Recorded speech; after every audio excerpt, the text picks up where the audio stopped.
그 은혜가 아니었다면 이스라엘 백성은 광야에서 살아남을 수 없었을 것입니다.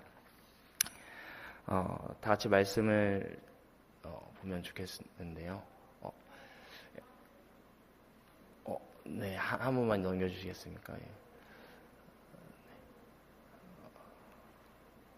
네, 신명기 1장 31절 성경 네, 됐습니다. 신명기 1장 31절에 있는 말씀인데요. 네, 출애굽기 19장 4절에 있는 말씀입니다. 제가 읽겠습니다. 광야에서도 너희가 당하였거니와 사람이 자기의 아들을 안는 것 같이 너희의 하나님 여호와께서 너희가 걸어온 길에서 너희를 안으사 이곳까지 이르게 하셨느니라 하나. 출애굽기 19장 4절은 한번 같이 읽어보겠습니다. 다 보이시죠? 시작. 내가 애굽 사람에게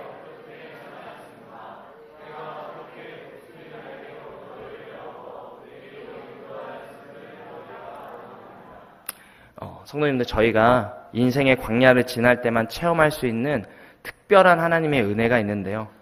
이 만나와 메추라기, 구름기둥과 불기둥, 반석에서 터져나오는 물, 그리고 갈라지는 홍해와 같은 이 광야를 지날 때만 체험할 수 있는 특별한 하나님의 은혜가 있습니다.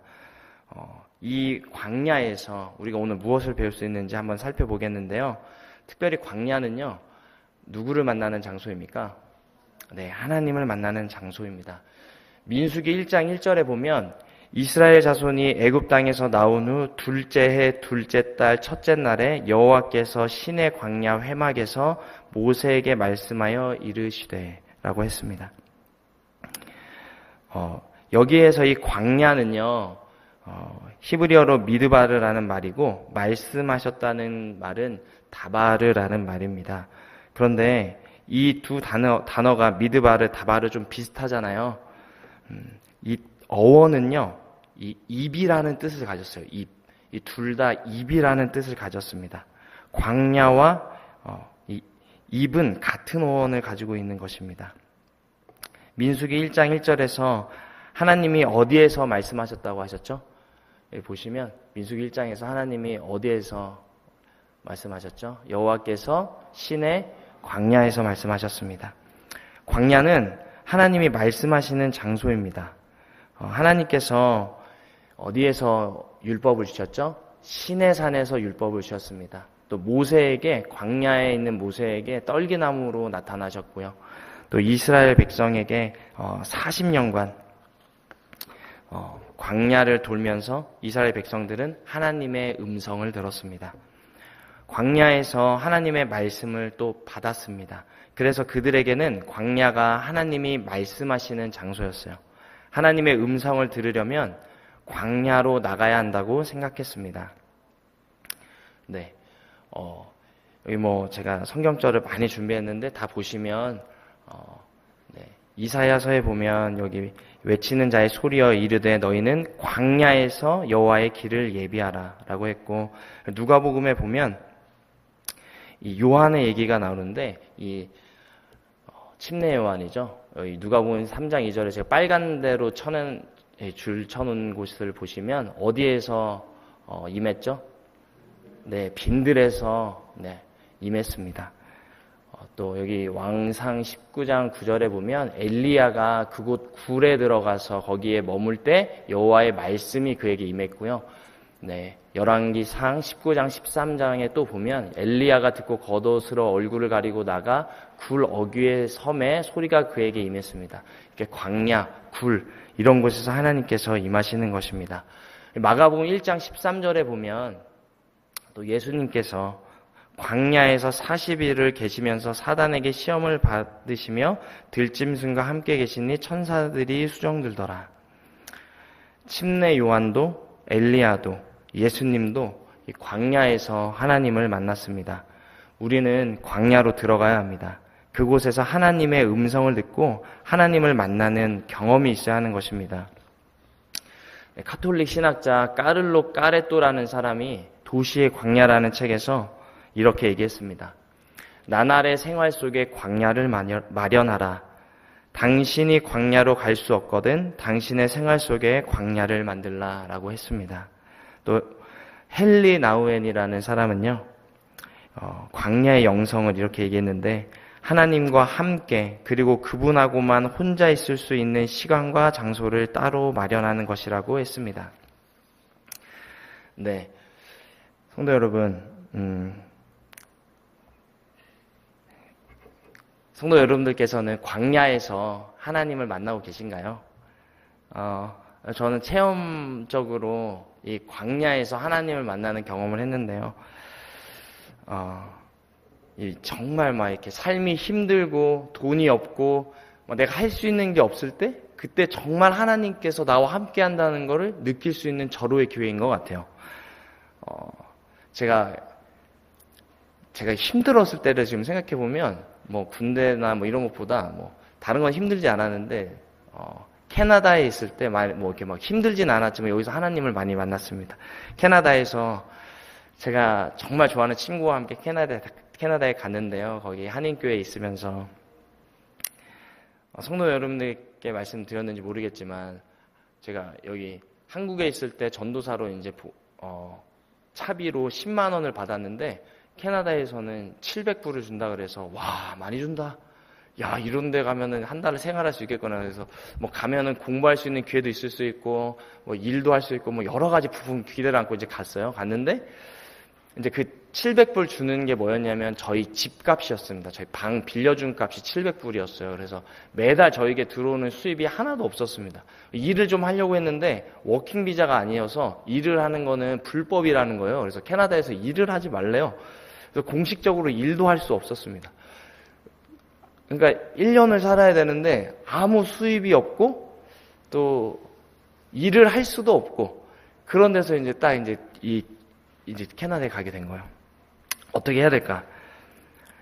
근데 이제 제 친구랑 저랑 결심을 했습니다. 우리 매일 아침에 하나님께 예배를 드리고 우리에게 있는 수입이 있으면 꼭 11금을 드리고 특별히 교회 학생들과 청년들이 생일이 되면 우리가 생일 감사원금을 5불씩 드리자. 엄청 큰 건 아닌데요. 저희한테는 엄청나게 큰 돈이었습니다. 왜냐하면 매주 뭘로 먹었냐면 안식일날 예배를 드리잖아요. 예배가 끝나면 그 남는 반찬과 밥이 있어요. 그걸 다 저희한테 싸주면요. 냉장고에 넣고 그걸 일주일간 먹는 겁니다. 먹고 다 떨어질 때가 되면 또 안식일이 와요. 안식일이 얼마나 기다려지는지 몰라요. 새로운 반찬과 밥을 채울 수 있는 날이 안식일이었습니다. 네, 그렇게 살았어요. 돈이 없고 버스비가 너무 아까워가지고 마트가 걸어서 2시간이에요. 그래서 왕복 2시간. 그래서 1시간 걸어가서 막 짐을 바리바리 이제 싸들고 가방에 메고 이제 걸어서 이제 1시간을 왔습니다.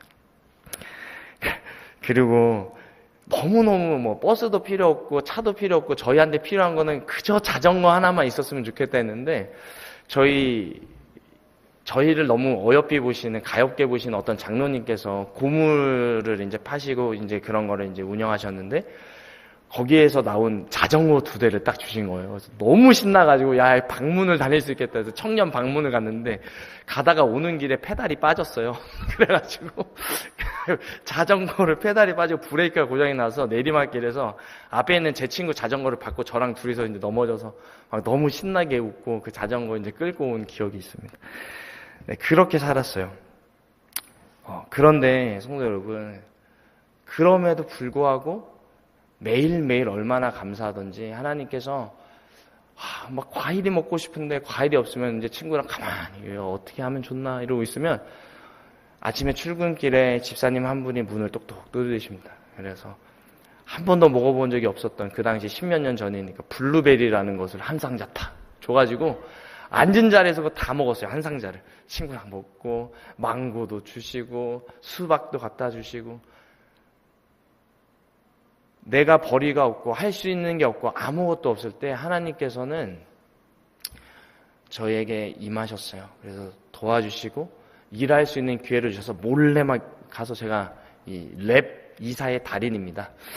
가서 이삿짐도 열심히 일하고 그렇게 해서 2년 동안 정말 한 번도 밥 굶은 적이 없이 그리고 어디 한 번도 돈이 없어서 어디 못 가는 적 없이 그렇게 잘 살았습니다.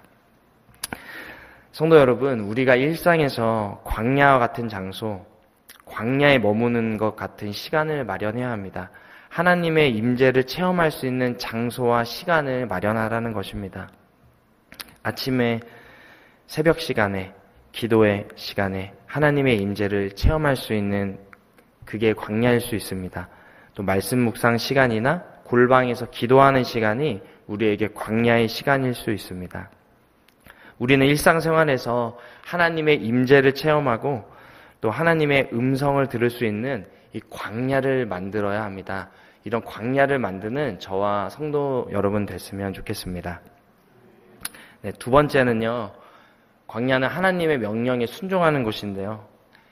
그런 장소인데요. 이게 저는 좀 어려운 것 같아요.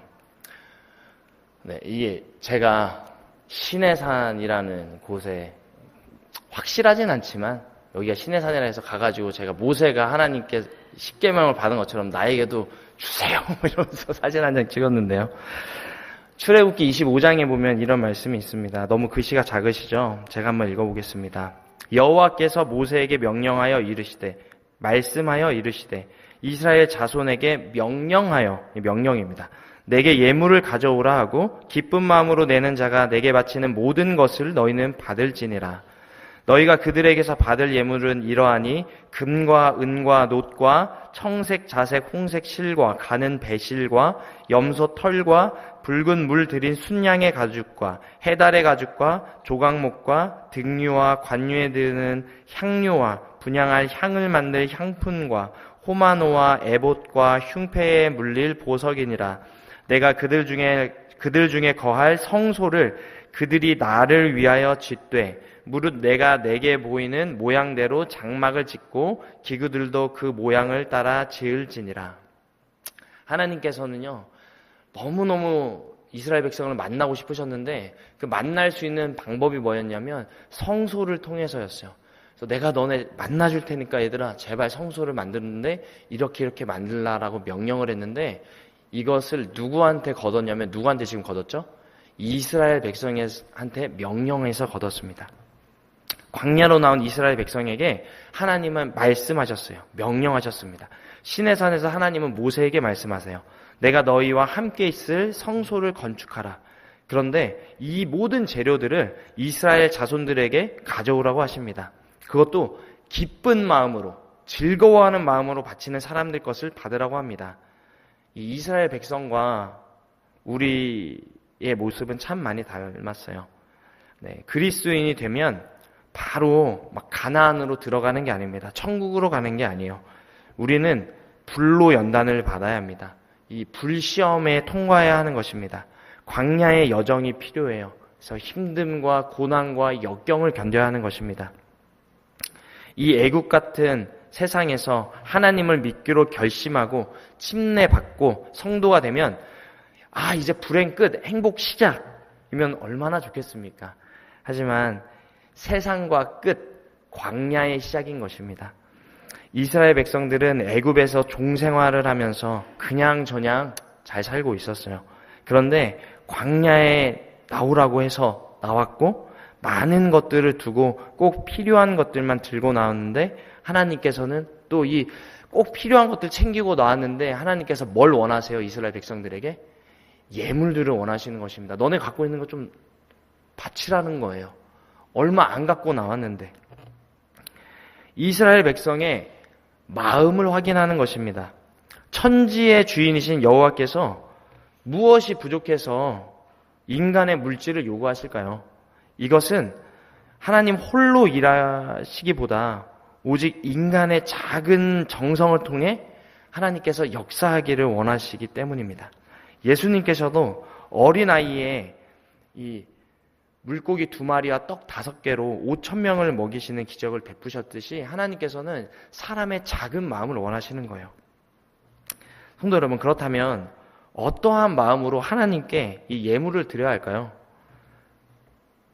아까 제가 말씀드렸죠. 어떠한 마음으로 예물을 드리라고? 네. 기쁜 마음으로 내는 자가 내게 바치는 모든 것을 너희는 받을지니라 라고 했습니다. 네, 이 말은 뭐냐면 첫 번째는 자원하는 마음입니다. 내가 자원하는 마음, 내 마음에 우러나오는 마음으로 드려야 되고요. 두 번째는 기쁜 마음, 이 기쁜 마음은 즐거운 마음이죠. 즐거운 마음으로 내는 마음. 그 다음에 세 번째는 하나님의 명령에 순종하는 마음. 하나님께서 이런 거 막 다 내라고 했는데 갑자기 나는 다른 거 내고 싶다 해서 다른 거 드리면 될까요? 안 될까요? 안 됩니다. 하나님의 정확한 명령에 따라서 그거에 맞는 걸 드려야 돼요. 네. 이 즐거운 마음은 정말 재밌는 게, 이 하나님의 이 구속에 감사하는 그런 정말 감격해서 막 홍해를 건널 때 그 기쁨에 충만해가지고요. 이스라엘 백성들은 서로 다투어서 막 예물을 드려요. 아세요? 막 다 내고 싶어가지고 막 드려가지고 어떻게 되냐면, 출애굽기 36장 6절에 보면요, 모세가 명령을 내림에 그들이 진중에 공포하여 이르되 남녀를 막론하고 성소에 드릴 예물을 다시 만들지 말라 하며 백성이 가져오기를 그치니. 백성들이 너무 많이 갖다 내가지고요, 차고 넘쳐가지고 모세가 공포를 합니다. 이제 그만 좀 가져와라, 다 됐다라고 얘기하는 거예요. 이스라엘 자원에 자원하는 마음이 이 정도였다는 것입니다. 이처럼 예물은 설득이나 강제에 의해서가 아니라 하나님의 사랑에 고무되어서 즐거운 마음으로 드려야 되는 것입니다. 네, 이렇게 즐겁게 하나님께 예물을 드렸는데, 지금 이 물품 중에 아주 특별하고 특이한 목록이 있어요. 오늘 저는 이것에 주목하고 싶은데요. 이것은 무엇일까요? 재밌는 건 이 성소, 하나님의 성소, 성막을 건설하는데 우리가 알고 있는 부정한 짐승이 사용되었습니다. 알고 계십니까? 제가 아까 읽었던 글 중에 부정한 짐승이 이 성소, 성막을 지을 때 사용이 되었어요. 그게 무엇인지 아십니까? 이 동물은 무엇일까요? 학생들은 아십니까? 전도사님, 이게 뭔지 아세요? 보노보노 아십니까? 보노보노? 보노보노? 이게 무슨 동물인지 아세요? 네, 이것입니다. 하나님께서 원하는 이 가죽인데요, 이 가죽은 예입니다. 얘가 뭐죠? 네, 수달입니다. 수달. 네, 귀엽죠? 이 가죽을 하나님께서 원하셨어요. 출애굽기 25장 5절에 보면 붉은 물 들인 순양의 가죽과 무슨 가죽이요? 해달의 가죽. 이 해달은 아까 성도님들이 말씀하신 것처럼 수달입니다. 수달. 이 동물은 바다에 사는 해달인데요. 성경에서는 해달이라고도 나오고 물돼지라고도 불리는 물에 사는 짐승입니다. 길이는 1m 정도, 꼬리 30cm이고요. 몸은 이렇게 색을 보시면 아까 보셨듯이 이런 석판색의 배는 흰색이라고 합니다. 새끼를 배 위에서 키우는데요. 이 해달이 홍해와 인도양에 많이 서식했다고 합니다. 근데 이스라엘 백성이 어떻게 이 해달의 가죽을 가지고 있었을까요? 성도님들, 이 해달의 가죽을 왜 이스라엘 백성들이 그 바쁜 와중에 막 장자가 죽어나가는 그런 와중에 이렇게 문설주에 피 바르고 이러고 바쁜 와중에 짐 챙겨가지고 다음날 출발하는데 이 해달의 가죽을 왜 챙겼을까요? 굳이 왜일까요? 에스겔서에 답이 있는데요. 이 해달의 가죽을 챙긴 중요한 이유가 있어요.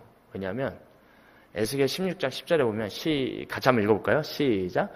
수놓은 옷을 입히고 물돼지 가죽신을 신기고 가는 배로 두르고 모시로 덧니. 네. 왜냐하면 이 해달의 가죽, 즉 이 물돼지 가죽으로 뭐를 만들었어요? 신발을 만든 것입니다. 네. 이스라엘 백성들은요, 출애굽을 하면서 이제 애굽을 탈출하면서 정말 중요한 것들만 챙겼어요. 이 가나안으로 가면 돈으로 쓸 금과 은과 보물들을 챙겼고, 그리고 양과 염소와 짐승들을 챙겼습니다. 그리고 신발로 쓸 뭘 챙겼어요? 해달의 가죽을 챙긴 것입니다. 쉽게 지나칠 수도 있지만 광야에서 제일 필요한 것은 금과 은과 보물들이 아니고 뭘까요? 신발이에요. 모래가 많은 광야에서 튼튼한 신발이 없으면 금방 발이 아프고 또 발에 상처가 생깁니다. 저도 광야를 여행하고 이 사막지대를 지나갈 때 너무 더우니까 처음에는 샌들을 신었어요. 슬리퍼 같은 걸 신고 걸었는데 걸을 때 발 사이에 모래가 들어가가지고 물집이 생기더라고요. 그래서 양말을 두툼한 양말을 신고 신발을 운동화를 신었습니다. 그래서 이 이스라엘 백성들도 비싸지만 가장 튼튼한 가죽인 무슨 가죽이요? 해달의 가죽을 챙긴 것입니다. 그런데 이 하나님께서 이스라엘 백성에게 가장 중요한 물품인 이 해달의 가죽을 요구하신 거예요. 그런데 이거는요, 1명, 2명, 수십 명, 이 정도 백성들이 내면 되는 게 아니라 이 장막의 덮개와 행진할 때 증거궤의 덮개로 사용되었기 때문에 적어도 수천 장 이상의 해달의 가죽이 필요했던 거예요. 해달 가죽 뽑아봤자 아까 보셨죠? 요만해요. 요만하니까 이 성막의 가장 마지막 4번째 천막으로 썼기 때문에 엄청나게 컸어요. 그거를 다 만들려면 엮고 하려면 수천 장이 필요했던 것입니다. 그런데 성도 여러분, 이 해달의 가죽을 하나님께 드리면 여분의 신발을 만들 수 있습니까? 없습니까? 없습니다. 광야에서 해달을 또 잡을 수가 있어요? 없죠. 홍해가 없습니다. 더 이상 바다가 없어요. 해달의 가죽이 없는 곳입니다. 이런 상황이라면 성도 여러분, 여러분께서는 하나님께 나의 가장 귀한 해달의 가죽을 드릴 수 있겠습니까? 나의 가장 귀한 것을 하나님께서는 요구하는 것입니다. 그것도 아무것도 없는 곳, 광야에서. 네. 여기서 중요한 사실을 우리는 알 수 있는데요. 하나님은 우리가 모든 것을 믿고 하나님께 의지하길 원하신다는 것입니다. 하나님은요, 너네 조금이 아니라 너네 가지고 있는 가장 중요한 거 나한테 바치라고 하세요. 그래서 이스라엘 백성들은 금과 은과 폐물 그리고 이 해달의 가죽을 하나님께 드렸습니다. 그래서 하나님의 집 성막이 완성되었는데요. 재미있는 건 광야를 걸어갈 때 신발이 해지게 되면 만들어 신으려고 했던 이 해달의 가죽, 이걸 하나님께 바쳤을 때 성도 여러분께서도 알고 계시듯 이스라엘 백성들이 이렇게 헌신했을 때 일어난 일이 무엇인지 아십니까? 신명기 8장 4절인데요. 같이 한번 읽어볼까요? 여기 3개에 있는 성경절들을 한번 읽어보면서 한번 감동을 같이 느꼈으면 좋겠습니다. 이 40년, 시작! 이 40년 동안에 내 의복이 헤어지지 아니하였고 내 발이 부르트지 아니하였느니라. 주께서 40년 동안 너희를 광야에서 인도하게 하셨거니와 너희 몸에 옷이 낡아지지 아니하였고 너의 발의 신이 헤어지지 아니하였으며 40년 동안 들에서 기르시되 부족함이 없게 하심으로 그 옷이 헤어지지 아니하였고 발이 부르트지 아니하였사오며. 네, 그들은요, 이스라엘 백성들은 40년 광야의 생활 동안 옷과 신발이 헤어지지 않았어요. 40년이나. 이런 신발이 있으면 지금 40년 신을 수 있는 신발이 있으면 특허받지 않겠습니까? 자신의 모든 것을 바쳤을 때 하나님은 이런 감동을 주신 거예요. 같은 신발을 40년 동안 신어도 같은 옷을 40년을 입어도 옷이 헤어지지 않고 신발이 헤어지지 않았습니다. 네. 우리의 최고의 것을 하나님께 드릴 때 하나님은 우리에게 조금 주시나요? 아니면 더 큰 것으로 채워주시나요? 더 큰 것으로 채워주십니다. 보시면 이 성막의 덮개인데요. 이 해달의 가죽이 어디에 써여졌는지 제가 좀 설명드릴게요. 네. 이게 첫 번째 덮개고 이게 두 번째 덮개고 이게 세 번째 덮개고 이게 네 번째 덮개인데 이 해달의 가죽은 어디에 쓰였는 것 같아요? 보시면 네, 맨 마지막입니다. 첫 번째 얼마나 이뻐요. 청색, 자색, 홍색, 가늘게 짠 이 배실로 쌓은 이게 막 가장 마지막에 있었으면 이 성소의 모습은 너무너무 아름다웠을 것 같아요. 근데 이게 아니에요. 이건 제일 안쪽에 있었어요. 이 하얀색, 두 번째 흰 염소 털실로 짜 만든 22m에 15m 되는 이걸로 짜여져 있었으면 흰색 얼마나 아름다웠겠습니까? 흰색 다 흰색 옷을 입은 구원받은 백성을 상징할 수도 있고 이런 흰색으로 했으면 좋았을 텐데 이게 또 두 번째예요. 이 세 번째 덮개는 붉게 물들인 수량의 가죽으로 만들었습니다. 빨간색도 이것은 예수 그리스도의 십자가에 흘리신 피를 상징한다고 하네요. 이걸로 덮여 있었으면 피의 희생을 생각할 수도 있었을 거예요. 그런데 왜 하필 하나님께서는 나머지 다 안쪽에 넣으시고 마지막에 뭐요? 해달의 가죽. 아까 보셨겠지만 튼튼하긴 한데 볼품이 있나요? 없나요? 별로 볼품이 없는 막 이 조그만 천들이 연결돼가지고 다 바느질이 되어 있는 누더기 같은 것을 가장 마지막에 하나님께서 덮으셨습니다. 이것은 겉으로 보이는 예수님을 나타내는데요. 네, 이 덮개는 우리 교회의 모습입니다. 네, 목회자와 성도의 모습이라고 합니다. 네, 해달의 가죽을 보면 알겠지만 빛깔이 곱지 않고 거무튀튀하고 칙칙합니다. 네.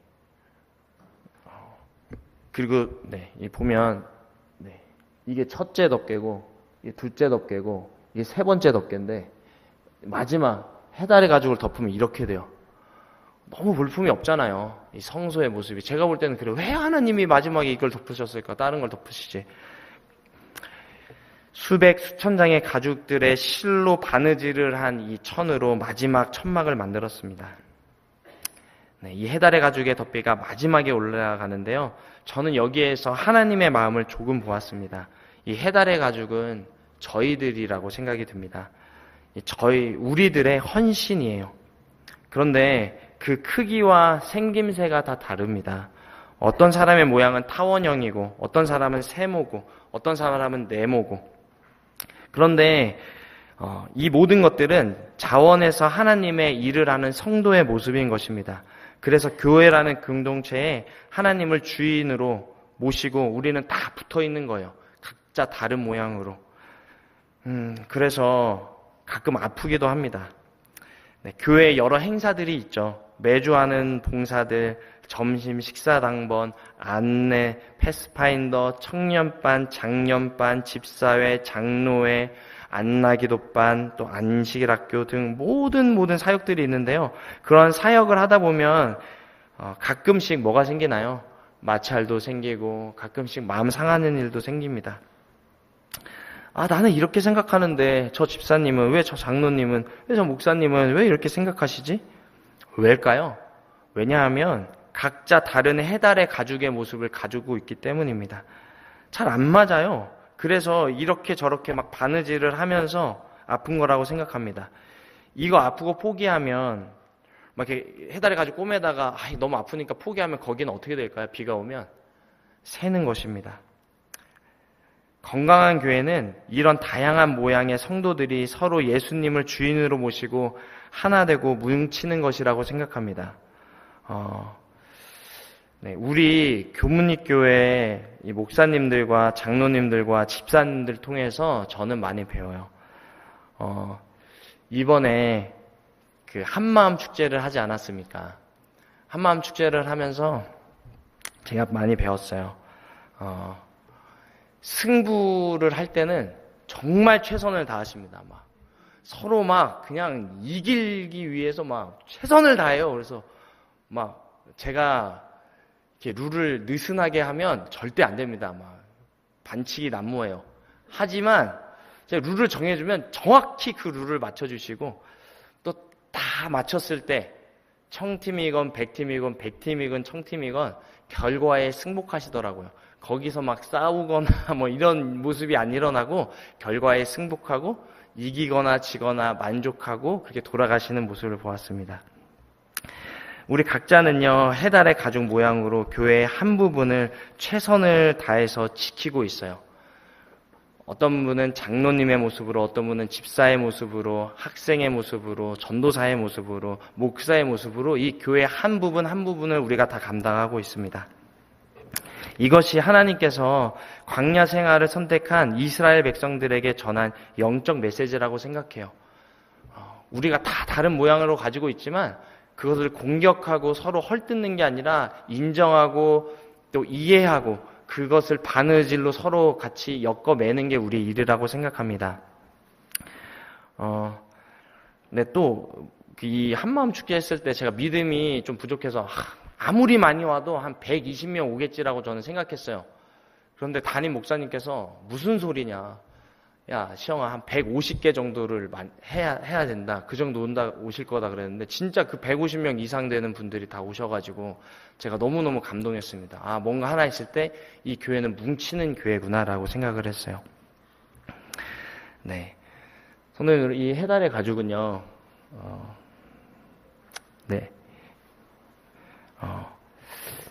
또 뭐를 나타내냐면, 이 멸시와 천대를 받으신 그리스도를 상징한다고 합니다. 주님을 피상적으로 보면 흠모할 만한 것이 없지만 알고 보면 그분은 우리를 구원하시기 위해 이 성육신으로 내려오신 하나님의 아들이십니다. 네, 제가 여기 PT에 넣지 못했는데요. 이사야서 53장에 보면 이런 말씀이 있습니다. 2절과 3절인데요. 그는 주 앞에서 자라나기를 연한 순 같고 마른 땅에서 나온 뿌리 같아서, 성도님도 잘 아시는 말씀이죠. 고운 모양도 없고 풍채도 없은즉 우리가 보기에 흠모할 만한 아름다운 것이 없도다. 이 성소의 모양은 예수님의 겉모습을 잘 나타내주는 것 같아요.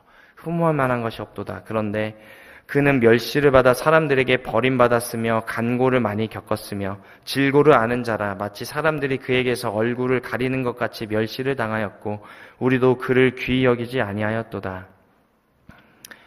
네, 하나님의 세계는, 하나님의 교회는 어쩌면 겉으로 보면 볼품이 없고 보잘것 없어 보일지도 모릅니다. 우리가 서로를 보면 보잘것 없어 보일지도 모르고 어떨 때는 멸시도 받고 사람들에게 천대도 당하고 또 모양도 이렇게 볼품 없을지도 몰라요.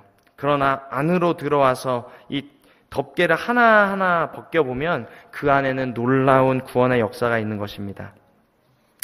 네, 성막 밖에서는요, 하나님의 아름다움을 경험할 수 없습니다. 하나님의 성소 밖에서는 하나님의 놀라움을 알 수 없어요. 그저 좀 뭐 이렇게 누더기 같은 걸 덮어놨나 할지 몰라요. 그렇지만 문을 열고 들어오면, 이 교회의 문을 열고 들어오면 하나님께서 예비하신 놀라운 것들을 우리는 보게 됩니다. 우리는 현대 사회에서 광야 생활을 하고 있어요. 하나님의 말씀을 그래서 우리는 들어야 합니다. 그리고 순종하면 언젠간 하늘 가나안에 저와 성도 여러분 모두가 다 같이 손잡고 들어갈 것입니다. 광야를 지나가 본 사람만이 광야의 지도자가 될 수 있습니다. 지금 지나는 광야를 잘 통과하면 우리는 하나님께 귀하게 쓰임받게 될 것입니다.